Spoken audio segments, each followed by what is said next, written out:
Session આપણું અહીંયા ચાલે છે. મિત્રો, આ વર્ષે ગુજરાત અર્થશાસ્ત્ર પરિષદમાં કારોબારીની અંદર આપણે નક્કી કર્યા મુજબ જે અધ્યાપક મિત્રોએ પેપર અહીંયા મોકલી આપ્યા છે એ પેપર રજૂ થશે એને જ પેપર પ્રેઝન્ટેડ સાથેનું સર્ટિફિકેટ આપવાનું આપણે નક્કી કરેલ છે. કદાચ પેપર અહીંયા મોકલ્યું હશે પણ જો પ્રેઝન્ટ નહીં કરે તો આપણે સર્ટિફિકેટ આપવાના નથી. એટલે મહેરબાની કરીને જે અધ્યાપક મિત્રો વિદ્યાર્થી મિત્રોએ પોતે રિસર્ચ પેપર અહીંયા મોકલાવ્યું હોય તો એમને પ્રેઝન્ટ કરવું ફરજિયાત છે. અને અહીંયા કોઈ પરીક્ષા કે આપણે ટેસ્ટ લેવા નથી બેઠા. જ્યાં જ્યાં ભૂલ થતી હોય ત્યાં સુધારીશું.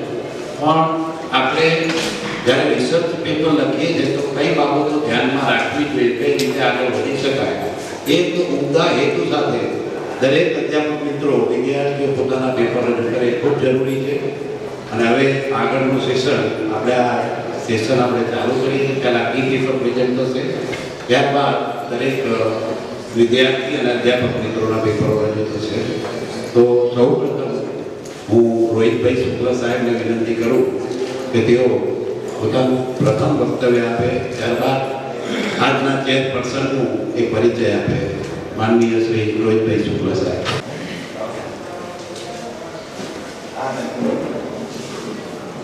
આ સેશનના ચેરમેન અને મારા મિત્ર શ્રી કિરણભાઈ,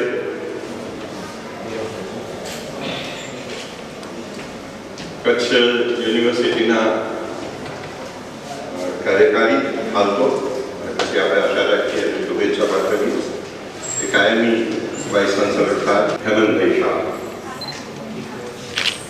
તથા મિત્રો, આપણે જે એક્સક્લુઝન અને પ્રોટેક્શનની વાત આજે કરી એમાં આપણી પાસે 3 કી પેપર છે. એ ઉપરાંત આપણા ચેરમેન શ્રી પણ પોતાના વિચારો રજૂ કરશે અને તમે સૌ જે પેપર લખી લાવ્યા છો એ પણ આપણે રજૂ કરીશું. ગુજરાત અર્થશાસ્ત્ર મંડળ એ કેટલીક બાબતો બહુ વ્યવસ્થિત રીતે ચલાવવા માંગે છે અને તેથી સમયબદ્ધતા, વિષયની ઉત્તમ રજૂઆત અને એકંદરે ચિંતન તથા અનુભવ આ બંનેને જોડીને આપણે ચાલવા માંગીએ છીએ. મિત્રો, ગઈકાલે તમે જોયું હશે ઇલાબેન ભટ્ટે એમના જો પેપરને ધ્યાનથી તમે જુઓ તો સમજાશે, ગૌરવની તો એ સમજાશે કે એમાં એમણે શરૂઆત તો એક પેલા માછીમારોના કુટુંબના અભ્યાસથી કરી, એની વાત કરી અને પછી એમાં હિન્દુ ધર્મમાં કાર્ય અથવા કર્મ વિશે શું છે, ઇસ્લામમાં શું છે એની ફિલોસોફીના લેવલની વાત કરી અને અર્થશાસ્ત્રના પણ મુદ્દાઓ એની સાથે હતા, લેબર લોસ અંગેના, કાયદા કાનૂન અંગેના. આ જે સર્વગ્રાહીતા છે એ સર્વગ્રાહીતાને અંતે જે નિષ્પન્ન થાય છે એ ચિંતન હંમેશા મહત્વનું હોય છે અને બૌદ્ધિકોનું કાર્ય એ આવી સર્વગ્રાહીતા ઉભી કરવાનું છે. બૌદ્ધિક અને બુદ્ધિજીવી વચ્ચે તફાવત છે. બુદ્ધિજીવી એટલે એવા લોકો કે જે બુદ્ધિના આધારે કમાય અને જીવે. વકીલ છે, શિક્ષક છે, અધ્યાપક છે, બધા બુદ્ધિના આધારે કમાય છે. ડોક્ટર બુદ્ધિના આધારે કમાય છે. બધા બુદ્ધિજીવી છે પણ બધા બૌદ્ધિક નથી. સમાજમાં બૌદ્ધિક નિપજાવવા અથવા આપણે પોતે બૌદ્ધિક બનવું એ કામ ઘણું મુશ્કેલ છે, કારણ કે બૌદ્ધિક બનવા માટે સર્વગ્રાહીતા જોઈએ. જે તે વિષયમાં તો ઉતરવું જ પડે પણ વિષયની આજુબાજુની આખી ભૂમિકા, એનું સંપૂર્ણ ચિત્ર, એની ફિલસૂફી, એનું શાસ્ત્ર, એનો વ્યવહાર, આ બધાને આપણે જોડવા પડે. આ જ્યારે આપણે જોડી શકીએ ત્યારે જે રજૂઆત થાય છે ઉત્તમ હોય છે અને અર્થશાસ્ત્ર કે ધીમે ધીમે આપણે થોડાક બૌદ્ધિકો પણ નિપજાવતા રહીએ. આપણું કાર્ય બધે બૌદ્ધિકનું બુદ્ધિજીવીનું પણ બૌદ્ધિક બનવું એ આપણે માટે આદર્શ હોય. એ દિશામાં આપણે કામ કરવું છે અને એ દિશામાં આગળ વધવા માટે એક શિસ્ત, એક સમજ અને બીજા પાસેથી શીખવાની તૈયારી, કોઈ પણ ઉંમરે શીખવાની તૈયારી આપણી હોવી જોઈએ. તમે ગઈકાલે એ પણ જોયું હશે ઇલાબેનના ઉદાહરણમાંથી કે આઈજી પટેલ સાહેબ જેવા એટલે ઘરે પહોંચી ગયા અને બેલ વગાડ્યો, ડોર બેલ, ત્યારે એમને માનું બોલ્યું અને એમને કીધું કે હું આઈજી પટેલ છું અને મારે તમારા સેવાના કાર્ય વિશે જાણવું છે. તેમણે કીધું કે હું ક્યાં જ જઉં છું, સ્કૂટર પાછળ બેસી જાઉં. આ કેટલી વિનમ્રતા, કેટલી સાહજિકતા. અને સ્કૂટર ઉપર બધે ફેર્યા. અમદાવાદના એવા વિસ્તારો છે, તમે સૌ જાણતા હશો, કે જે બહુ બીચ વિસ્તારો છે. ત્યાં બધે એમને ફેરવી અને સેવા બધી બતાવી કઈ કઈ ઠેકાણે એવું કામ ચાલે છે. આ જે ઘટના છે એને આપણે એવી રીતે જોઈએ કે બિલકુલ ડાઉન ટુ અર્થ, વ્યવહારની સાથે, જેને આપણે તૃણમૂલ કહીએ છીએ. મમતા બેનર્જીના પક્ષની વાત નથી, પણ Trinamool, down to earth, basics, આપણી આજુબાજુ ચાલતી મૂવમેન્ટ્સ, આપણી આજુબાજુ ચાલતી ઘટનાઓ, એને આપણે સમજવાનું છે.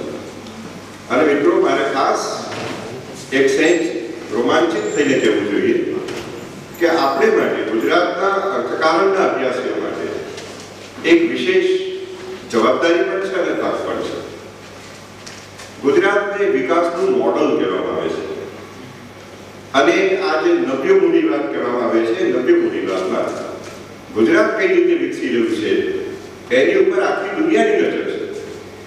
ગઈકાલે એક મિત્ર મળ્યા હતા, એમણે કીધું હતું કે વિદેશની, અમેરિકાની સારામાં સારી યુનિવર્સિટીઓમાંથી વિદ્યાર્થીઓ, અધ્યાપકો ગુજરાત આવે છે અને અહીંનો અભ્યાસ કરે છે. અને આ સંખ્યા નાની સુધી નથી. ક્યાંક અમુક બાબતોમાં 250-300 જણા સેટ જેવી યુનિવર્સિટીમાં આવી ગયા. આટલા બધા બહારના લોકોને જો અહીંયા રસ પડતો હોય, અમેરિકાની બેસ્ટ યુનિવર્સિટીઝના 250 જણ માત્ર સેટમાં આવ્યા, બીજે બધે ગયા જુદા. આમ તો આંકડો લગભગ 3000 પહોંચે છે.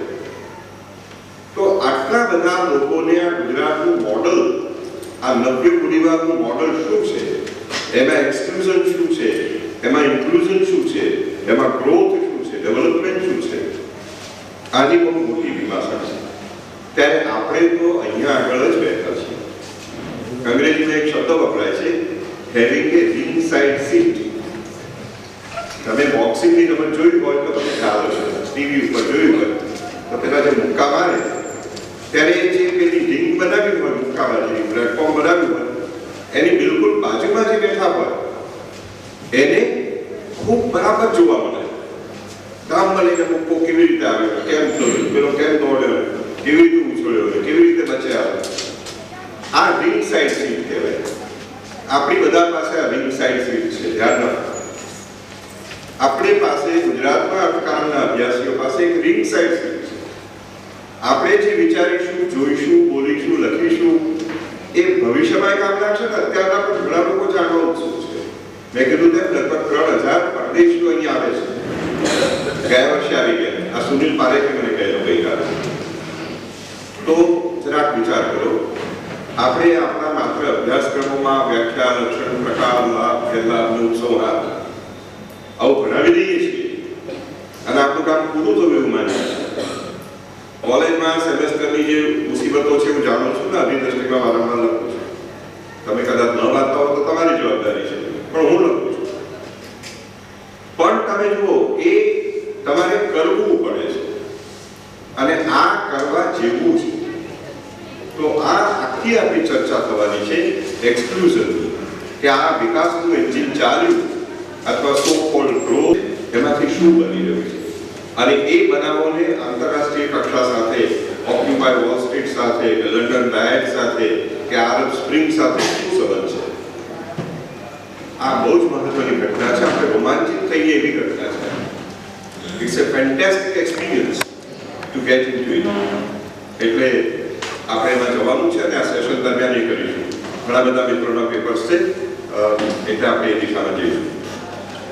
મને આનંદ છે, મેં કીધું તેમ મારા યુવાન મિત્ર કિરણભાઈ વિશે બે શબ્દો કહેવાનું મને અહીંયા તક મળી છે. માટે બધા સારી રીતે જાણો છો, કિરણભાઈ દક્ષિણ ગુજરાત યુનિવર્સિટીમાં અત્યાર સુધી વિભાગાધ્યક્ષ હતા અને એ સમયમાં એમણે ઘણી નવી શરૂઆતો કરી હતી. ઘણા અભ્યાસના વર્ગો ચલાવ્યા અને એકંદરે ડિપાર્ટમેન્ટનો સપોર્ટ લઈ અને યુનિવર્સિટીનો પણ ટેકો લઈ એમણે સરસ કામગીરી કરી. એ પહેલા યુનિવર્સિટીમાં એમણે રજિસ્ટ્રાર તરીકે પણ સેવાઓ આપી. પણ આ વહીવટ અને એકેડેમિક્સ, એડમિનિસ્ટ્રેશન અને એકેડેમિક્સ, આમ તો એડમિનિસ્ટ્રેશન ઓફ એકેડેમિક્સ પણ થઈ શકે, પણ આ બંને પલ્લામાં એમણે બહુ સારી સંતુલન રાખી. સસેક્સ યુનિવર્સિટીમાં એમણે પીએચડી કર્યું, પણ એને માટે 3 વર્ષની કોમનવેલ્થની સ્કોલરશિપ એમને મળી હતી. ઘણી વખત અમે કેટલાક મિત્રો થોડુંક વ્યંગમાં અને થોડુંક ઉત્સવમાં એમ કહીએ છીએ. એક સમય એવો હતો, નામ કોઈના નહીં આપું, પણ એક સમય એવો હતો કે જ્યારે ગુજરાતમાંથી જે લોકો પરદેશ ભણી આવ્યા હતા એમનાથી ગુજરાતને કે અર્થશાસ્ત્રને બહુ લાભ નહોતો થયો. પણ કિરણભાઈ જેવા ત્યાં પીએચડી કરીને આવ્યા અને અહીંયા આગળ એમણે દક્ષિણ ગુજરાત યુનિવર્સિટીમાં જે દાખલા તરીકે માનવ વિકાસ અંગેનો એક પ્રોજેક્ટ કર્યો અને પોતાના અધ્યાપક મિત્રોને દક્ષિણ ગુજરાત યુનિવર્સિટી વિસ્તારના અર્થશાસ્ત્ર મંડળમાં પણ સક્રિય રહીને અને બીજી અનેક રીતે એમને તત્પરતા દાખવી છે અને કામ કરતા રહ્યા. એ આજના આ જે સેશન છે એના ચેરમેન છે. મને આનંદ છે કે એમને ચેરમેન પદ સ્વીકાર્યું છે. ગૌરાંગ ત્રિવેદી સાબરમતી કોલેજમાં છે, એ રેફરન્ટિયર છે. અને મને એમ લાગે છે કે આપણે બધા એ રીતે ખૂબ લાભ પામ્યું. It would be our greatest advantage કે 3 મિત્રો એ કી પેપર્સ રજૂ કરવાના છે. પ્રોફેસર તુષાર હાથી, ગૌરાંગ રામી અને અમન કુમાર શાહ, આ 3 મિત્રો એમના પેપર્સ કરશે. એ પછીથી આપણે ઇન્ડિવિજ્યુઅલ પેપર રાઇટર્સ જે છે એમની તરફ જઈશું અને આ કી પેપર્સ આપણે સાંભળીશું. અને at the end of the day, જેમ ગઈકાલે પણ આશા વ્યક્ત થઈ હતી તે રીતે, કે એક્સક્લુઝનની બાબતમાં અને પ્રોટેક્શનની બાબતમાં આપણે વધારે સ્પષ્ટ થઈશું અને આજુબાજુ જે ઘટનાઓ છે એ આપણે સમજી શકીશું. તો મિત્રો, મારે વિશેષ કંઈ કહેવાનું નથી. આપણે એને સાંભળવા તમારી હું પણ ઉત્સુક જ છું અને હવે હું કિરણભાઈને આગળના સંચાલન માટે વિનંતી કરું.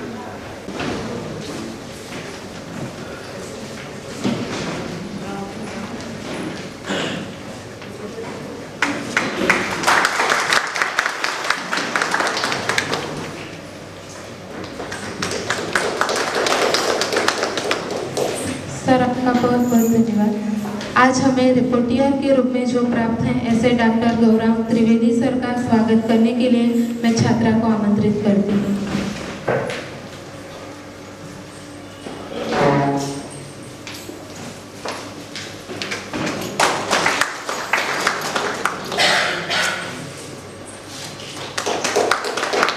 बहुत बहुत धन्यवाद.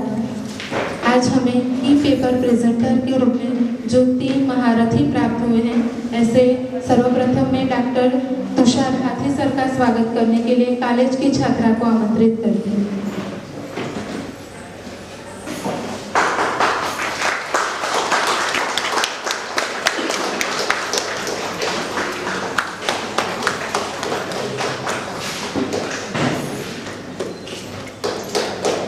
बहुत बहुत धन्यवाद.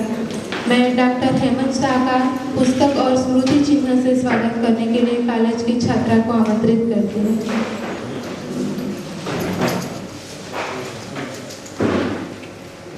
Sir, HK arts college Ahmedabad में अर्थशास्त्र के विभाग में बहुत बहुत धन्यवाद। डॉक्टर गौरांग ग्रामी सर का स्वागत करने के लिए मैं कॉलेज की छात्रा को आमंत्रित करती हूँ।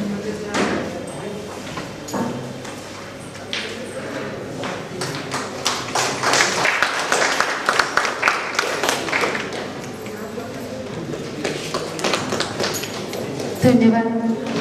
मैं डॉक्टर रोहित शुक्ला सर का स्वागत करने के लिए कॉलेज की छात्रा को आमंत्रित करती हूँ।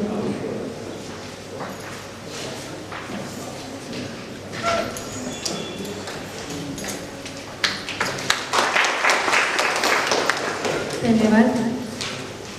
मैं अब आगे के कार्यभार को प्रोफेसर किरण पंड्या सर को सौंपती हूँ। सर।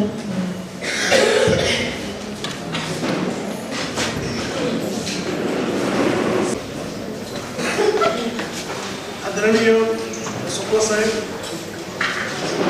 की पेपर राइटर्स, डॉक्टर साथी मित्रों, ખરેખર મને આજે ખૂબ આનંદની લાગણી થાય છે કે આજનું જે સેશન છે સોશિયલ એક્સક્લુઝન અને પ્રોટેક્શન સેશન 4 થવાની મને તક મળે છે। આદરણીય શુક્લા સાહેબે જે વાત કરી એ ખૂબ અગત્યની છે।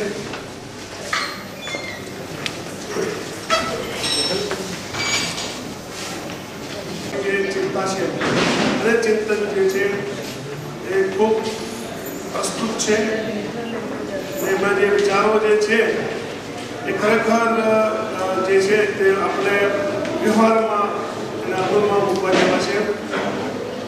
મેં ખાસ કરીને જે સમસ્યાઓ જે શિક્ષણની અને જે અધ્યાપકોની સજ્જતાની જે સમસ્યાઓ છે એના અંગે આપણે સૌ પરિચિત છે, પણ તેના અંગે શું કરવું જોઈએ તેના અંગના જે વિચારો જે છે તે અમલ કરવા જેવા છે। એની અંગે આપણે ફરી વખત વાતચીત કરીશું, પરંતુ આપણે આ સેશન દરમિયાન એ જે વાતચીત આપણે કરીશું। આપણે જે કી પેપર રાઇટર્સ છે એ કુલ 3 છે અને આપણી પાસે સમય મર્યાદા છે એ 1.5 કલાકની છે। તેથી દરેક કી પેપર રાઇટર્સ જે છે તે 25 મિનિટ આપણે ફાળવીએ અને ત્યારબાદ આપણે એની ચર્ચા કરીશું। બીજી એક ખાસ રિક્વેસ્ટ છે કે આપણા સેશન દરમિયાન જે આપણા મોબાઈલ ફોન જે છે એ વાઇબ્રેટિંગ મોડ ઉપર આપણે રાખીએ।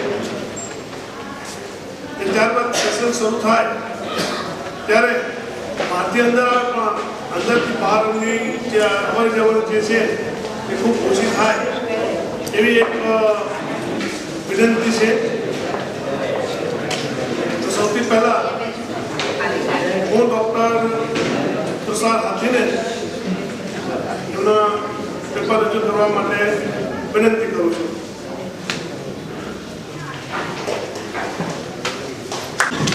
આજના ટેકનિકલ સેશનના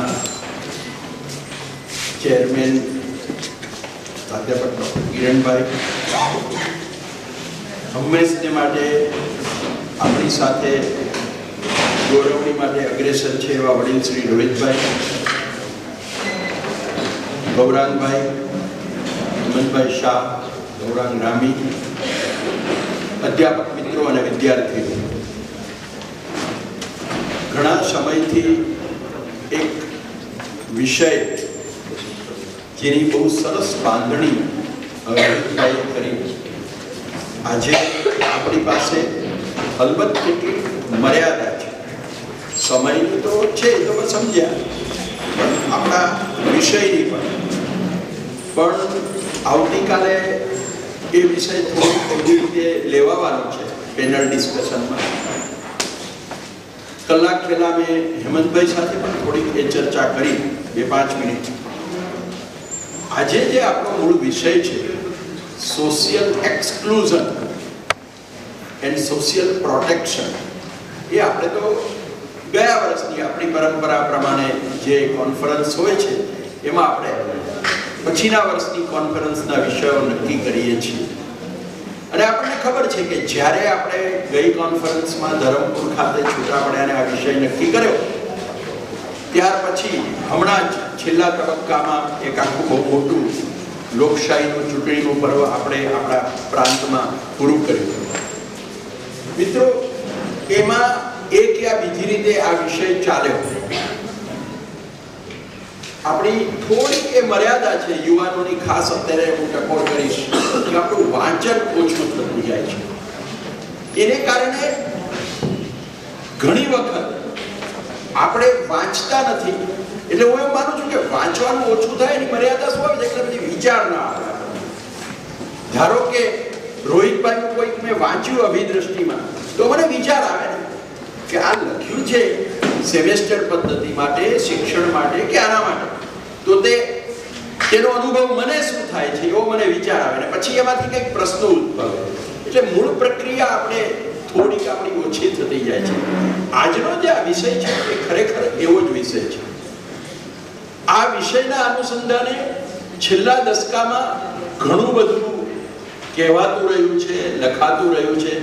મને યાદ છે કે ઇન્ડિયન એકેડમી ઓફ સોશિયલ સાયન્સે એસએનડીટીની અંદર મુંબઈમાં જ્યારે કોન્ફરન્સ ગોઠવેલી અને પુંગેકર અને થોરાટ બંને ત્યાં હતા અને થોરાટ સાહેબે એક્સક્લુઝન ઉપર બોલ્યા હતા. ત્યાર પછી પતિયાળાની અંદર લેબર માર્કેટ્સની અંદર એક્સક્લુઝન એના ઉપર પણ થોરાટ સાહેબ બોલ્યા હતા.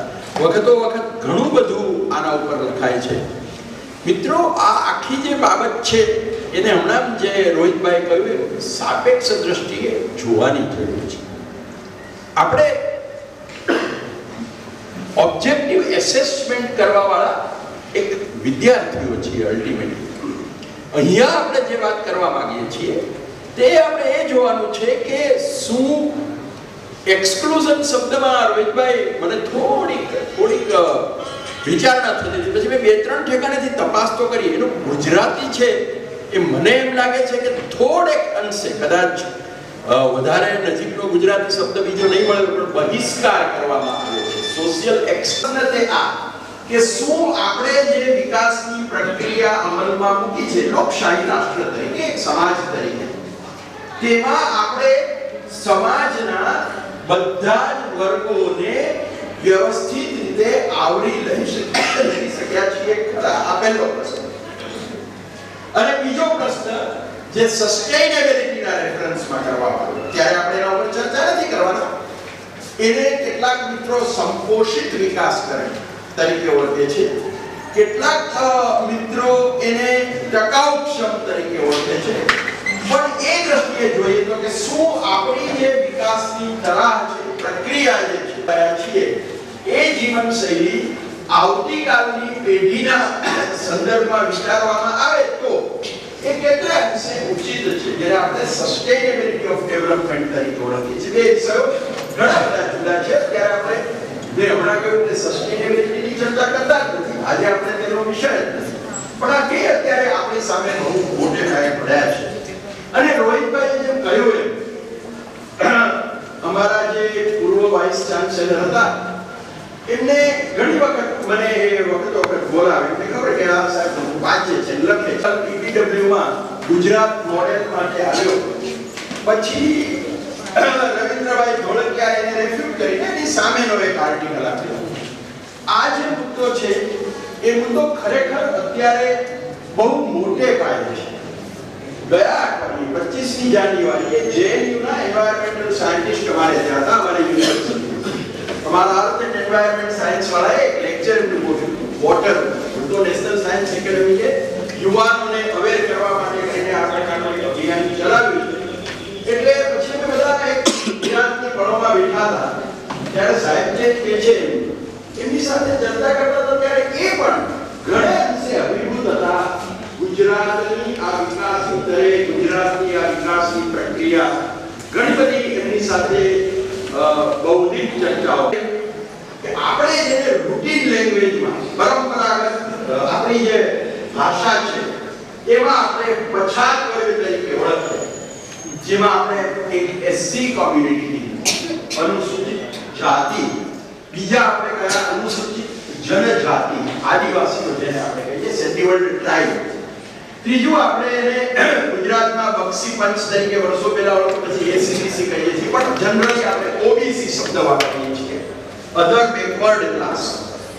પછી એમાં અંદર ઉતરવું હોય તો ઘણું બધું ઉતરી શકાય છે કે એમાં ખાસ કરીને તમારે ત્યાં જે કંઈ વિકાસના પગલાઓ લેવાઈ રહ્યા છે એનું પરિણામ ક્યાં કેવી રીતે જોવા મળે છે, તો ગામડામાં શું જોવા મળે છે, અને દરેકમાં પાછું એવું થાય આ જે છે ને મુદ્દો મોટો બને છે કે એસસી પણ ગામડામાં અને શહેર, એસટી પણ ગામડામાં અને શહેરમાં, ઓબીસી પણ ગામડામાં અને શહેરમાં, વિમેન પણ ગામડામાં અને શહેરમાં, વૃદ્ધ પણ ગામડામાં અને શહેરમાં. પણ ખરેખર જે એટી બેકગ્રાઉન્ડ જેને કહેવાય ને એ પેપર્સ આપણે વાંચીએ તો આપણને ખબર પડે કે આપણા દેશમાં અને આપણા રાજ્યમાં, ત્યારે તો આપણે ગુજરાત રાજ્યની ચર્ચા કરવાના છીએ, તો ગુજરાત રાજ્યમાં આ અંગેનું ચિત્ર શું છે, જે વસ્તુ આપણે કહીએ છીએ તે અને જે આપણે જોઈએ છીએ. કંઈ બહુ દૂરનું ન જાઓ તો હમણાં છેલ્લા મંગળવારે સનતભાઈએ લખ્યું છે 26મી જાન્યુઆરી આપણને બધાને ખબર છે કે ગણતંત્ર દિવસની ઉજવણી આવવામાં થઈ આ વખતે, એટલે એના અનુસંધાને ડાંગ અને એના આદિવાસીઓને લઈને પણ એમણે લખ્યું છે કે તો પછી પેલો એને નામ જો કે કાર્યકર કોઈક આદિવાસી ગામડાનું લખ્યું છે, પેલો ફલાણો જે કહે છે તો તે વાત કેટલી સાચી? જો આટલા રૂપિયા વિકાસની યોજનાઓ માટે, રસ્તા માટે, પાણી માટે, આરોગ્ય માટે સરકાર શ્રી દ્વારા ખર્ચ કરવામાં આવ્યા છે અને એ બધા જ આંકડાઓ, એ બધા જ આધારોને આપણે એઝ ઇટ ઇઝ માની લઈએ કે બધું જ સાચું છે, તો પછી પેલો જે માણસ જે અનુભવે છે એને કુદરતી એવું થયું કે છેલ્લા 10 દિવસ હમણાં જ આવા પાસે અંતરિયાળ જંગલમાં જ અમારા MSW ના વિદ્યાર્થીઓ ટ્રાઇબલ કેમ્પ કરીને આવેલા, એટલે એની સાથે હું બેઠો તો તેને કહ્યું કે સાહેબ જે હોય તે, પણ ત્યાં ચિત્ર ઘણું જુદું છે. એટલે આપણે જ્યાં ઇન્ટિરિયર જઈએ છીએ તો ત્યાં આપણને પાણીની પ્રાપ્યતા અંગેના કેટલાક તફાવતો સ્પષ્ટ જોવા મળે છે. જેમ તમે અંદર ગામડામાં જાઓ તેમ તમને આ બાબત વધારે જોવા મળે છે. આંકડાઓ તો મિત્રો આપણે ધારો કે સ્ટેટિસ્ટિકલ એનાલિસિસ ને જ પકડીને આગળ ચાલી અને એમાં સોશિયો ઇકોનોમિક રિવ્યુ ગુજરાત સ્ટેટને પણ ગણતરીમાં આપણે કોઈ બહુ મોટી દુનિયાના આંકડાઓને ના લઈએ કદાચ, પણ સોશિયો ઇકોનોમિક રિવ્યુને લઈએ તો પણ આપણે બહુ જ નમ્રતાથી વિચાર કરીએ તો કારણોની મીમાંસા અત્યારે ભલે ન કરીએ તો પણ આપણે ત્યાં ચોક્કસ રીતે આપણે એમ કહી શકીએ એમ છીએ કે એક વર્ગ હજી આજે પણ સામાજિક બહિષ્કૃતતાનો અનુભવ કરતો રહ્યો છે. અમે પેપર લખ્યું જ્યારે, કારણ કે આનો આપણો સમય બહુ વહેલો હોય છે એટલે સમયસર કરવાનું હોય છે, અત્યારે તો હું તમને ખાસ કહું મિત્રો કે સેન્સસનો 2011નો આખા ભારતનો અને દરેક રાજ્યનો એસસી અને એસટીનો હાઉસહોલ્ડ એમ્યુનિટીઝ અને ફેસિલિટીઝ, જે આ ડાયરેક્ટ વિષય તરીકે ટચ કરી શકાય કે ભાઈ તમારા ગુજરાત રાજ્યની અંદર હરિજન જેને આપણે ગણીએ છીએ, એસસી કોમ્યુનિટી ગણીએ છીએ, અનુસૂચિત જાતિ જેને આપણે ગણીએ છીએ, એવા કેટલા ઘરો છે, એમાંથી કેટલા ઘરો પાકા છે, કેટલા ઘરો કાચા છે, કેટલા ઘરોમાં બાથરૂમ છે, કેટલા ઘરોમાં પીવાના પાણીની સગવડતા છે, કેટલા ઘરો બેન્કિંગ સગવડતા ધરાવે છે, કેટલા ઘરોમાં રેડિયો, ટેલિવિઝન આ બધું છે.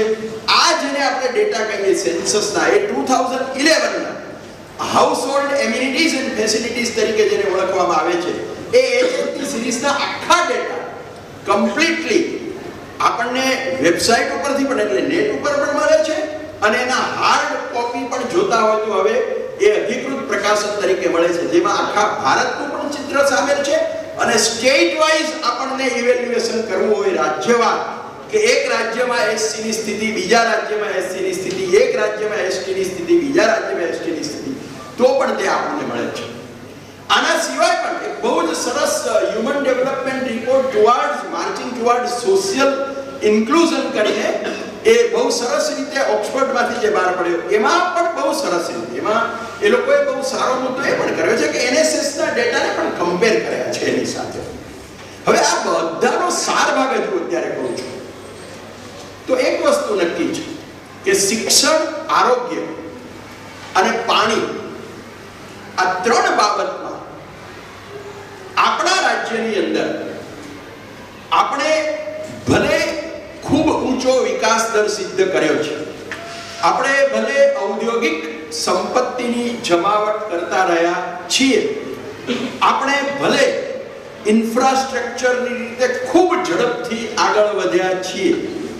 આપણે ભલે ગવર્નન્સ જેને કહીએ સુચારુ શાસન, એના ખૂબ સારા પારિતોષિકો સન્માનો આપણને મળ્યા છે. આ બધું યથાર્થ છે એ સ્વીકારીએ તો પણ વિથ ડ્યુ રિસ્પેક્ટ જેને આપણે કહીએ તો પણ એક કડવું સત્ય જે છે તે એ છે કે આપણે આપણા રાજ્યની અંદર અપેક્ષાના કરતા તો સોશિયલ એક્સક્લુઝન વધારે છે. પછી તે બાળ મૃત્યુનું પ્રમાણ હોય, તમે વિચારો કે આટલો આપણો ગ્રોથ રેટ ઊંચો છે, એમ છતાં ડિસ્ટ્રીબ્યુટિવ જસ્ટિસની દ્રષ્ટિએ આપણા પ્રશ્નો હજી આપણે હલ કરી શકતા નથી. આપણે ત્યાં 2011નો રિપોર્ટ પણ એમ કે છે કે રૂરલ એરિયામાં, ગ્રામ્ય વિસ્તારોમાં હજી આપણે સેનિટેશનની બાબતમાં ઘણા પાછળ છે. 35% નીચે છે. હવે મિત્રો, આ એક સમજવાની વાત છે. આપણે શું છે કે આપણે હવે જો એક વિકસિત રાજ્યની આપણે વાત કરતા હોઈએ કે જે રાજ્ય પાસે આટલા બધા સંસાધનો છે, જે રાજ્ય પોતે આટલા બધા રૂપિયાની, અબજો રૂપિયાની જે પણ કહીએ એટલી ગૃહ પેદાશ ધરાવે છે, હાઈએસ્ટ ગ્રોથ રેટ છે એ રાજ્યમાં, તો પછી શા માટે આ પ્રકારનું એક્સક્લુઝન છે? અહીંયા આપણે પેલા સામાજિક પાસાની ચર્ચા અત્યારે કરતા નથી કે હું એક જેને હું નબળો ગણું છું કે પછાત ગણું છું એને કેટલે અંશે મારી સાથે રાખવા માંગુ છું. તે એક આખો જુદો વિષય છે, જુદો મુદ્દો છે. એના પ્રશ્નો અસ્થાને નથી. હું એમ બિલકુલ કહેવા માંગતો નથી કે એ પ્રશ્ન દૂર થઈ ગયો છે. આઈ એમ સોરી ટુ સ્ટેટ. આપણે એવું 100% કહી શકીએ એમ નથી કે આપણા ગુજરાત રાજ્યની અંદર પણ 100% આપણે અસ્પૃશ્યતા નાબૂદ કરી શક્યા, એવું આપણે કહી શકીએ એમ નથી. હજી હમણાંનો દાખલો 3 મહિના પહેલાનો જ કહું કે ઓછામાં ઓછા 2 શિક્ષિકા બહેનો કચ્છ જિલ્લાની અંદર એવા હતા કે જેમને they could not find a home. એ બહારના વિસ્તારમાંથી સામાજિક દ્રષ્ટિએ પછાત વર્ગમાંથી આવતા હતા, તો તેને એ ગામડાઓમાં, કારણ કે પેલી શિક્ષિકાને પેલા એની મેરિટ પ્રમાણે જ્યાં મળે ત્યાં બેન નોકરી કરવા માટે આવે છે, અને એ જ્યારે એ વિસ્તારમાં આવે છે ત્યારે એ ગામડાનો જે હોલ્ડ છે, જેને આપણે કહીએ ગામડાની ચોક્કસ જૂથોનો, એ એવો છે કે એને રહેવા માટેનો એક રૂમ પણ ત્યાં ન મળે એવી પરિસ્થિતિ ઊભી થાય છે. ધેર મે બી એનું પ્રમાણ ઘટ્યું હશે, એ વાત સાચી, પણ એ પ્રમાણ ઘટ્યું છે એ પોતે વિકાસનું પ્રમાણ પૂરું પાડતું નથી. એનાથી ઇન્ક્લુઝન થયું. જો એક વસ્તુ ખાસ સમજીએ આપણે મિત્રો કે હું કોઈને એક્સક્લુડ કરતો નથી એ વસ્તુ અલગ છે, એક્સક્લુડ કરું છું આ બંને બાબતો અલગ છે. હું તમને ધિક્કારતો નથી એ બાબત અલગ થઈ, પણ હું તમને પ્રેમ કરું છું એ બાબત અલગ થઈ. આપણે સમાજશાસ્ત્રના અલ્ટિમેટલી વિદ્યાર્થીઓ છીએ, આપણે સોશિયલ સાયન્ટિસ્ટ છીએ. We have to examine. જે સાહેબે મને કહ્યું, રોહિતભાઈ, મને ખરેખર ગમે છે કે આપણે સર્વગ્રાહી રીતે બોલવાનું છે કે આપણે પાણીની વ્યવસ્થા હોય, આરોગ્યની વ્યવસ્થા હોય કે શિક્ષણની વ્યવસ્થા હોય, એ વ્યવસ્થામાં બીજાને મળે તો હું એનો કદાચ વાંધો લેતો નથી, પણ એ મળે એના માટે ઉલટભેર, ઉમંગભેર, રાજી થઈને મારી શક્તિ, મારી સત્તા, મારી ઓળખાણ, મારી સમજ વાપરું એવું મન હજી આપણે ત્યાં જેને કહેવાય એ મજબૂત થયું નથી. એટલે અહીંયા આર્થિક પાસું અને સામાજિક પાસું બંને આવે છે. સોશિયલ એક્સક્લુઝનની અંદર જ્યારે આપણે વાત કરીએ છીએ ત્યારે બંને એટલા માટે આવવાના છે કે સાધનો, અને ખાસ યાદ રાખીએ કે રાજકોષીય ચિત્ર એ આંકડાનું ચિત્ર વધારે. મા બાપ એક સંતાનને પોકેટ મની માટે, ખિસ્સા ખર્ચ માટે 500 ને બદલે 700 રૂપિયા આપતા થાય તો એ 200 રૂપિયાનો વધારો થયો તે હકીકત છે, એમાં ના નહીં.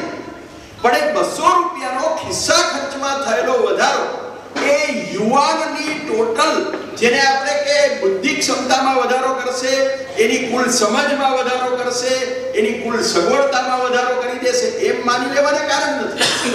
એટલે મારું અહીંયા કહેવાનું તાત્પર્ય તમે બધા સારી રીતે સમજો છો કે અગાઉના અંદાજપત્ર કરતા આ અંદાજપત્રમાં આપણે 1.5%, 2%, 3% રૂપિયા કદાચ કોઈ એક યોજનામાં વધારે વાપરીએ એટલે યોજનામાં વાપરવાના આપવાના રૂપિયા જુદા અને એનું આઉટકમ હંમેશા ખાસ મહત્વનું છે.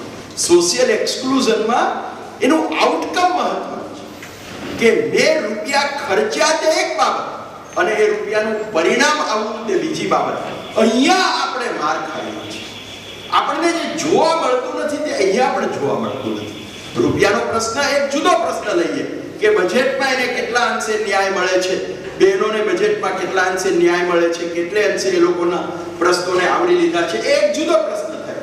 એમાં પણ હજી આપણે ઘણું કરવાને અવકાશ છે.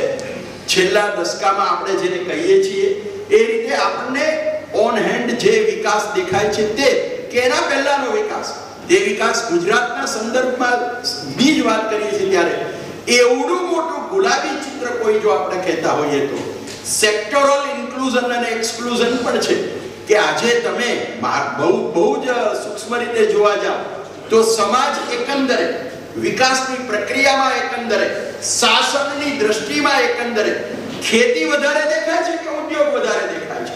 કારણ કે એની સાથે ગામડું અને શહેર બંને સીધી રીતે જોડાયેલા છે. તો આ જે પ્રશ્નો છે તે આપણા મૂળ પ્રશ્નો છે.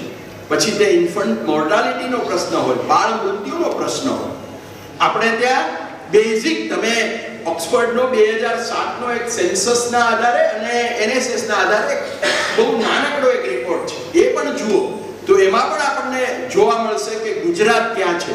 એમાં ખાસ કરીને જે ડાયરેક્ટલી સેન્સિટિવ ડેટા જેને આપણે કહીએ, સંવેદનશીલ વિગતો જેને આપણે કહીએ, એ પણ આપણા માટે વધારે મહત્વની બની છે. મેં આમાં મારા પેપરમાં પ્રોટેક્શનનો મુદ્દો રજૂ કર્યો છે. એના ઉપર હું માત્ર 2 જ મિનિટ કહીશ કારણ કે અત્યારે આપણા પાસે સમય નથી. પણ જે પ્રશ્ન એક્સક્લુઝનનો છે એની સાથે પ્રોટેક્શન જોડાયેલું છે કે આપણે વૃદ્ધ, વિકલાંગો, પછી આપણે જેને દુર્બળ કહીએ છીએ એવા લોકોને માટે આપણા રાજ્યની અંદર જો આપણે શું કામ આ બધાની ચર્ચાને ચિંતા વધારે કરીએ છીએ? કારણ કે આપણે ડંકો વગાડીને કહીએ છીએ દુનિયાની અંદર કે અમે આમ છીએ. જ્યારે હું એમ કહું કે મારો પહેલો નંબર છે તો અહીંયા બેઠેલા બધા જ કોઈ પૂછશે કે તમારા ઇકોનોમિક્સમાં માર્ક કેટલા હતા? એમ તો કોઈ મને પૂછે ને. હું એમ કહું કે મારો ગોલ્ડ મેડલ તો કે છે સારું તમને ગોલ્ડ મેડલ મળ્યો પણ માર્ક કેટલા હતા? એવું આ છે. આપણે દુનિયામાં ડંકો વગાડીને કહીએ છીએ કે અમે સામાજિક અને આર્થિક દ્રષ્ટિએ સમરસ ન્યાયની ભૂમિકા ઊભી કરી છે, અમે આમ ઊભું કર્યું છે. મિત્રો, પ્રોટેક્શનના સંદર્ભમાં ગાંધીનગરના અધિકારીઓ સાથે પણ મેં બેઠક કરી. આ બધો ડેટા હું રૂબરૂ જઈને જેટલા માટે લીધો કારણ કે પછી તો ખબર પડી ગઈ કે નેટ ઉપરથી એ લોકોએ કીધું હવે અમે અપડેટ કર્યો છે. પણ આંકડા એ એક બાબત છે, વાસ્તવિકતા બીજી બાબત છે. હું ઈચ્છું કે આ જે મેં પેપર કર્યું છે એના આધારે મેં મારા કચ્છના મિત્રોને તો યુવાન મિત્રોને હું કહું છું કે તમે સતત આ બધા જ પાસાઓ ઉપર ઊંડાણપૂર્વક નજર રાખો. કારણ એક બાબત બહુ મહત્વની છે, મેં કહીને હું મારું પૂરું કરું છું કે આ કામ જ આપણું કામ છે. તમારે ચૂંટણી લડવી હોય તો લડજો, મારી કોઈ ના નથી, હું ના નથી કહેતો. પણ ચૂંટણી લડવી હોય તો પણ આ તર્કને આધારે લડશો તો તમારી તાકાત વધશે. અને નહીં લડવાની હોય તો લડવાવાળા હશે એ જે કંઈ તર્ક રજૂ કરીને સામે તર્ક મૂકવાનો હશે તો આપણું આ કામ છે. આ કામ જ આપણું છે. જો આ કામ આપણે નહીં કરીએ તો આપણે કામ બીજું કયું કરવાનું છે કયું? અને અત્યારે this is very high time. એ બહુ જ સાચી વાત છે કે દુનિયા અત્યારે જુદી દ્રષ્ટિએ ગુજરાતને જોઈ રહી છે. તો ત્યારે ઇન હાઉસ આપણે છીએ તો આપણી મર્યાદાઓ આપણને ખબર હોય તો તે આપણે નિખાલસતાથી કબૂલ કરવી જોઈએ અને કહેવી જોઈએ. તો જ આપણે આપણી મર્યાદાઓને દૂર કરી શકશું. આપણું આ કામ છે, આ સમય છે અને આ જ કામ છે. This is the only work.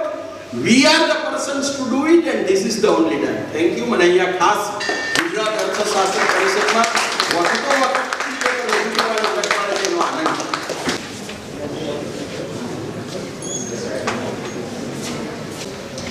Dr. Rohit Shukla, other key paper writers, Dr. Tushar Hathi, Dr. Hemant Shah, and other invitees and presenters on the very important topic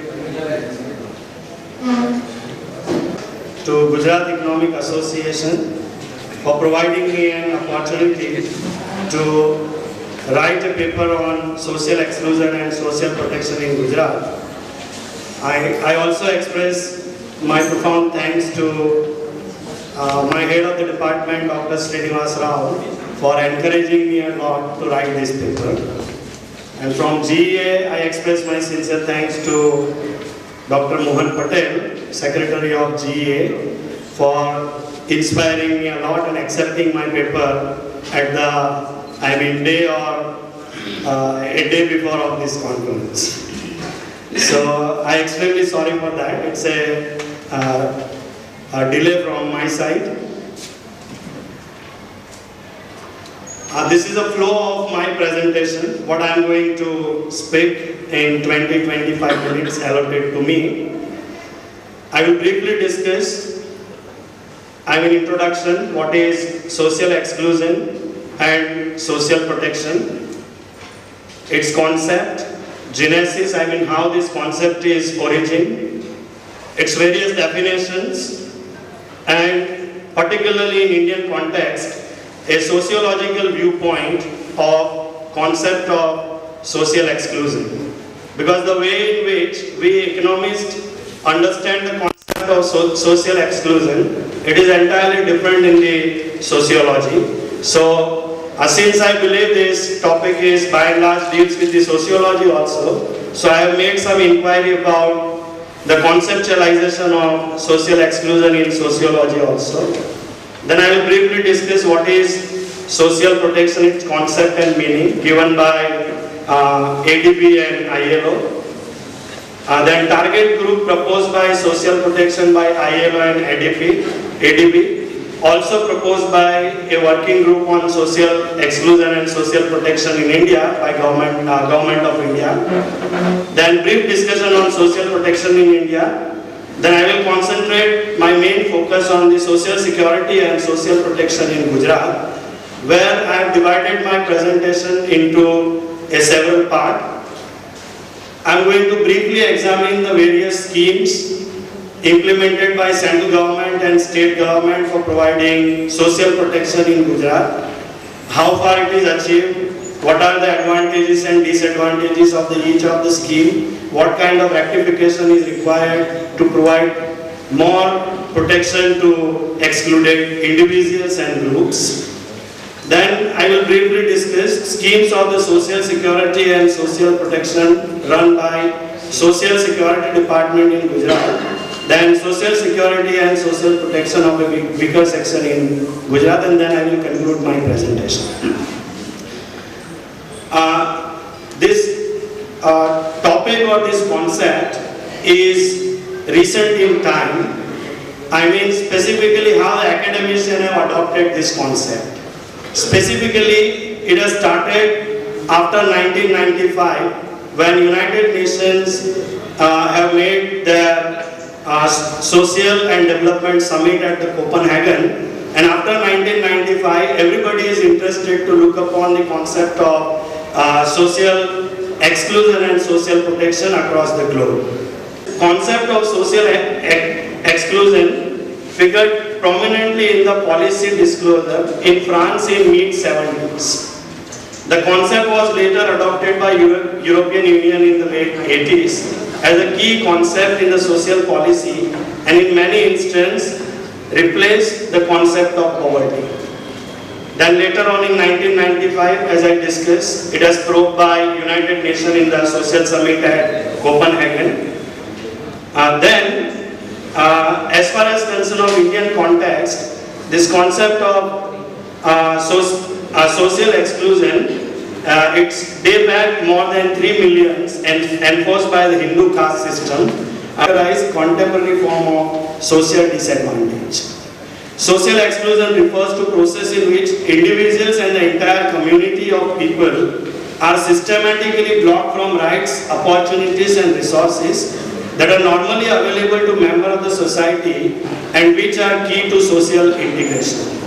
But if you look at the last definition given by Silver Hillary in 2007, that has encompassed the meaning of social exclusion in a very broader framework. That social exclusion is a multidimensional process of a progressive social rupture, detaching group and individuals from social relations and institutions are preventing them for full participation in the normatively prescribed activities of the society in which they live. So basically, this concept of social exclusion are by and large concentrating on the individuals as well as groups, those who are excluded from the mainstream or from the process of development. I mean, due to some reason, I will discuss different form of social exclusion also. Due to several reasons, there are several individuals and groups, they are not able to participate themselves in the process of development. So that's why they need some kind of protection. And the moral responsibility to provide a social protection in a country like India is a state. So state has to intervene to provide them a social protection so that these socially excluded individuals and groups, they can participate themselves in the process of development, and this is how we reduce the intensity of exclusion, and they can contribute themselves in the process of development and growth. That is the basic objective of the 11th 5-year plan and the 12th 5-year plan also in the basic agenda of inclusive growth. So if we really want to achieve a meaningful inclusive growth either in the state or in country, it is mandatory that those who are excluded from the contributing themselves in the process of development, state should provide them a protection through policy intervention or by many other means. And this is how we can achieve the basic objective of a inclusive growth of a 11th 5-year plan and 12th 5-year plan. According to Noam Chomsky, a famous philosopher, the exclusion discourse in Indian society has to be understood against the backdrop of the caste system. Caste exclusion are right and large in the Manusmriti or law of Manu, the fundamental work of the Hindu law. This was the initial time period in India where exclusions are purely based on the work assigned to a different caste or a different religion since the beginning of the Hindu religion. A social caste based on the varnas, they are divided basically into four varna: Brahmin, Kshatriya, Vaishya and Shudra. And work assigned like Brahmin, they work for scholars, teachers and priests. Kshatriya, they are warriors or rulers. Vaishya, merchants, trades or agriculturalists. Or Shudra, workers, service providers. But since in the beginning of the 19th century and 20th century in India, those who are the Shudras or those who are excluded from the participating themselves in the process of development, they rename in Indian society called Dalits, which are basically included scheduled caste and scheduled tribe and other backward communities. So in Indian modern society, they are known as a Dalits in the India. So these groups also requires protection to contribute themselves. To provide this a protection, a lot of individuals and organizations have worked throughout the history. I mentioned only 3 points. One can incorporate more individuals and organizations also. Like in 1875, the Arya Samaj, that is formed by Dayanand Saraswati, he has started campaigning called intercaste marriage in Indian society. This is how they try to incorporate the other excluded societies. contribution of Mahatma Gandhi on the name of untouchability, Harijan, growth and development of the poorest among the poor, that's we known as Antyodaya. Then constitutionally contribution made by Dr. B.R. Ambedkar, that even in the legislation and constitution, protection should be provided to a weaker section of society, that is scheduled class and scheduled tribe, minorities and the other backward community, so that constitution also act an important role to include them into a mainstream. Social protection, as I discussed, is a very simple, it has simple meaning. According to the Asian Development Bank, social protection consists of policies and programs designed to reduce poverty and vulnerability by promoting efficient labor market, diminishing people's exposure to risk, enhancing their capacity to protect themselves against hazard and interruption or loss of income. There are various forms of social protection, that is labor market policies and programs, social insurance program, social assistance and welfare service program, micro and area-based programs, and child protection.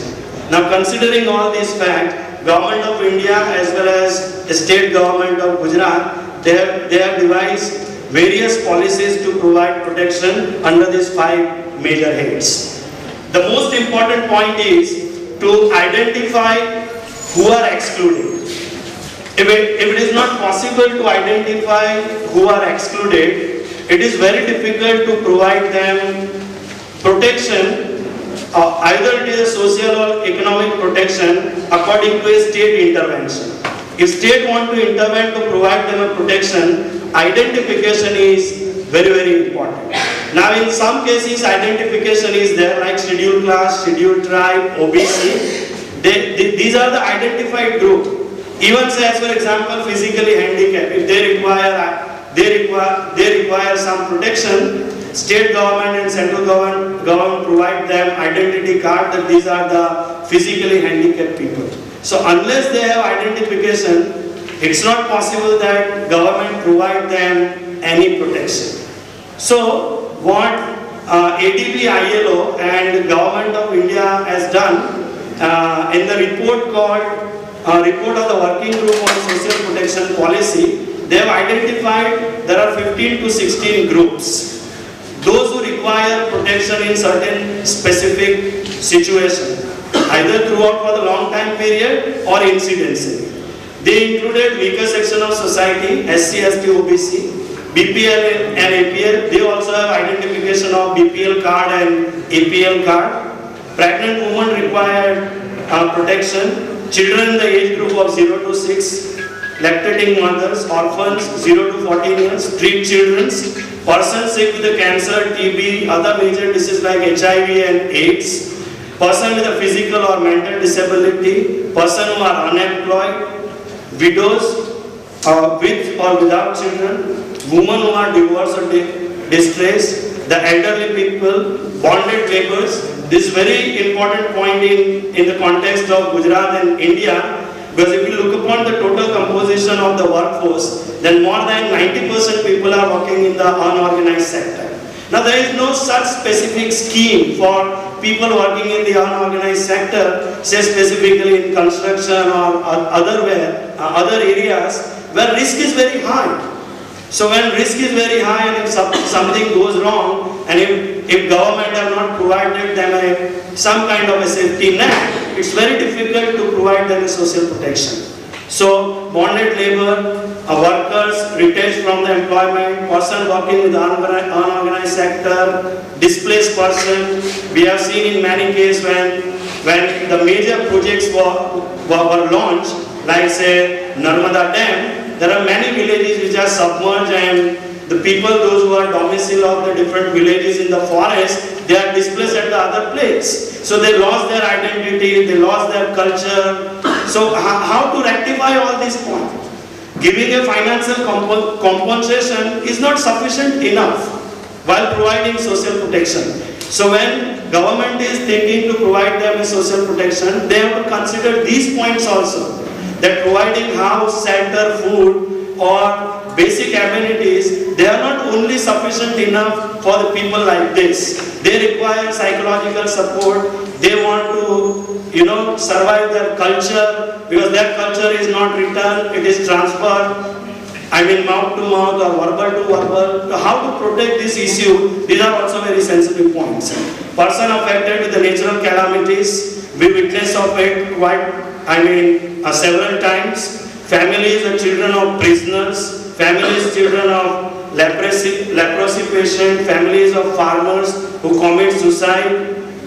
And 22nd, which is very important, because still these groups have not identified the problem of this socially excluded group is not severe in Gujarat or India because of several social reasons.